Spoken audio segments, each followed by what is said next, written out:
Right. ఆంధ్రప్రదేశ్‌లో ఉచిత ఇసుక ఇస్తామంటే ప్రజలు సంతోషంగా ఉన్నారు గానీ, వైసీపీ మాత్రం నిజంగా దుర్మార్గంగా ఇష్టం వచ్చినట్టు పిచ్చి పిచ్చి రాతలు వాళ్ళ పేపర్స్‌లో, వాళ్ళ టీవీల్లో, సోషల్ మీడియాలో పెట్టుకుంటారు.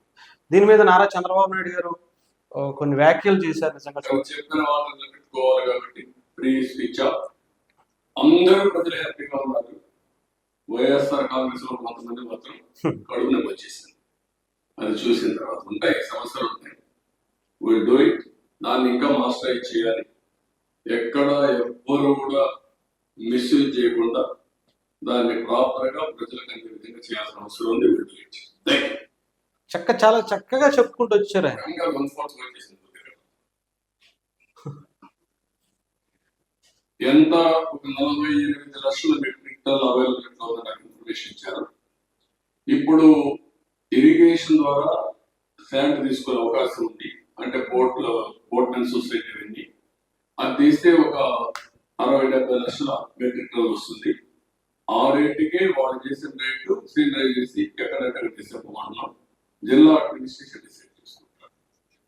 ఈ మండలి మేనేజ్ చేస్తాం మనకు కొత్త ప్రాసెస్. కానీ చెప్పిన వాళ్ళని పెట్టుకోవాలి. రైట్. అంటే ముఖ్యంగా చంద్రబాబు నాయుడు గారు సమస్యలునే ఉంటాయి. ఎందుకంటే చాలా ఫాస్ట్గా ముందుకు వచ్చి చాలా ఫాస్ట్గా చేస్తున్నారు కాబట్టి.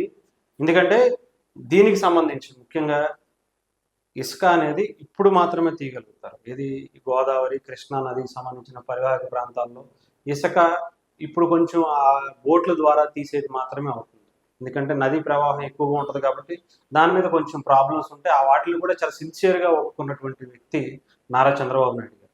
సో దీని మీద కూడా రాద్ధాంతం చేయాల్సిన అవసరం లేదు. మీ గత ప్రభుత్వంలో వైఎస్ఆర్ ప్రభుత్వంలో ముఖ్యంగా అసలు 8,000 నుంచి మొదలు పెడితే టన్ను 8,000, 10,000, అసలు 20,000, 30,000, 40,000 ఉండే సిచ్యువేషన్ నుంచి ఇప్పుడు 2,000, 3,000 పెడితే కూడా దొరుకుతుందంటే మనం ఆలోచించుకోవాలి.